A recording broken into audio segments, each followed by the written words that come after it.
অসুর বলেছি। মহাভারত কৃষ্ণকে মুসলমান বলছে। মহাভারত কৃষ্ণকে মুসলমান বলছে। তো আপনারা দেখতে পারলেন ভিডিওতে যে দীনকৃষ্ণ ঠাকুর তিনি বলছেন যে মহাভারতে লেখা আছে যে ভগবান শ্রীকৃষ্ণ তিনি নাকি মুসলমান বা মুসলিম বা জবন বলে তিনি এও উল্লেখ করেছেন এই ভিডিওটির মধ্যে। এবং এই ভিডিওটি আপনারা যখন পুরো দেখবেন তখন আপনারাও বুঝতে পারবেন তিনি কতটা মিথ্যা কথা বলেছেন এবং কতটা মিথ্যাচার তিনি করেছেন। আমার মনে হয় দীনকৃষ্ণ ঠাকুর নিজে কোনোদিন মহাভারত খুলেও দেখেননি। আসলে তিনি যদি মহাভারত খুলে দেখতেন তাহলে মহাভারতের মধ্যে যা যা রয়েছে তিনি এইগুলোকে কখনো অস্বীকার করতে পারতেন না। এমনকি মহাভারতের মধ্যে যে আদেও কি রয়েছে, শ্রীকৃষ্ণ সম্পর্কে যে কি বলা হয়েছে সেটা তিনি এই ভিডিওতে কিন্তু এড়িয়ে গেছেন। তিনি প্রকাশ্যে ক্লেম করছেন যে মহাভারতের মধ্যে শ্রীকৃষ্ণকে মুসলমান বলেছেন, কিন্তু এমন কোনো প্রমাণ তিনি ভিডিওতে দিতে পারেননি বা ভিডিওর মাধ্যমে তিনি বলেননি। এখন আসুন আমি আপনাদেরকে মহাভারত থেকে প্রমাণ করে দিচ্ছি যে শ্রীকৃষ্ণ কে ছিলেন। শ্রীকৃষ্ণ কে ছিলেন আমি আপনাদের মহাভারত থেকে প্রমাণ করে দিচ্ছি। মহাভারত শান্তি পর্বের রাজধর্ম অনুশাসন পর্ব, এবং এই রাজধর্ম অনুশাসন পর্বের 47তম অধ্যায়ের মধ্যে কি বলা হচ্ছে দেখুন।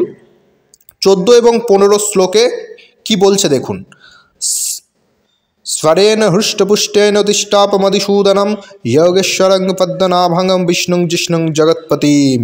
ध्यान करते करते वे इष्टपुष्ट सर से भगवान मधुसूदन की स्तुति करने लगे। श्रेष्ठ शक्तिशाली परम धर्मात्मा भीष्म ने हाथ जोड़कर योगेश्वर पद्मनाभ सर्वव्यापी विजयशील जगदीश्वर वासुदेव की इस प्रकार स्तुति आरंभ की। অর্থাৎ এখানে এই পিতামহ ভীষ্ম ভগবান শ্রীকৃষ্ণদেব স্তুতি করছেন, এবং ভগবান শ্রীকৃষ্ণের স্তুতি করতে করতে তিনি কি বলছেন এখানে, যোগেশ্বর পদ্মনাভ সর্বব্যাপী বিজয়শীল জগদীশ্বর। অর্থাৎ ভগবান শ্রীকৃষ্ণকে তিনি মহাভারতে বলা হচ্ছে শ্রীকৃষ্ণ যোগেশ্বর, পদ্মনাভ মানে পদ্মনাভ হচ্ছে নারায়ণ, সর্বব্যাপী মানে তিনি সর্বব্যাপ্ত হয়ে রয়েছে, বিজয়শীল তিনি সর্বদাই বিজয়শীল, জগদীশ্বর মানে জগতের তিনি ঈশ্বর। তাহলে কি বোঝা গেল যে মহাভারতে ভগবান শ্রীকৃষ্ণকে জবন নয়, মুসলমানও নয়, এখানে মহাভারতে শ্রীকৃষ্ণকে পদ্মনাভ শ্রী হরি বলা হচ্ছে, নারায়ণ বলা হচ্ছে, সর্বব্যাপী ঈশ্বর বলা হচ্ছে। পরের শ্লোকে কি বলছেন আপনারা দেখুন। 16 নম্বর শ্লোকে বলছে पितामह भीष्म बोलছে, मैं श्री कृष्ण के आराधना की इच्छा मन में लेकर जिस वाणी का प्रयोग करना चाहता हूँ वे विस्तृत हो या संक्षिप्त, उसके द्वारा वह पुरुषोत्तम भगवान श्री कृष्ण मुझ पर प्रसन्न हो। पुरुषोत्तम भगवान बोलছেন। দীনকৃষ্ণ ঠাকুর কি বলেছেন, মহাভারতে লেখা আছে নাকি যে ভগবান শ্রীকৃষ্ণ মুসলমান ছিলেন, মুসলিম ছিলেন বা জবন ছিলেন, কিন্তু মহাভারত শান্তি পর্বের 47তম অধ্যায় পরিষ্কার বলছে যে মহাভারতে শ্রীকৃষ্ণ পুরুষোত্তম ভগবান ছিলেন, পুরুষোত্তম ভগবান। আরও শুনুন কি বলছেন, পরের শ্লোকে চলে যাবেন। সে পরের শ্লোকের 18 নম্বর শ্লোকে সেখানেও কি বলছেন, अनाधत्तं परम ब्रह्म न देवा नर्जाय विदु एक ये वेद भगवान ध्याता नारायण हरि। की बोलছেন, उनका ना आदि है न अंत, वे ही परम ब्रह्म परमात्मा है, उनको ना देवता जानते हैं न ऋषि, एकमात्र सबका धारण पोषण करने वाले ये भगवान श्री नारायण हरि ही उन्हें जानते हैं। অর্থাৎ এখানে ভগবান শ্রীকৃষ্ণকে যার বলছে কি যার আদি নেই, যা অন্ত নেই, তিনি পরম ব্রহ্ম পরমাত্মা পুরুষোত্তম ভগবান, তিনি সচ্চিদানন্দ, তিনি জগতের ঈশ্বর। তো এখানে ভগবান শ্রীকৃষ্ণকে কখনোই মুসলমান, জবন, দানব ইত্যাদি মহাভারতের মধ্যে কোথাও বলা হয়নি।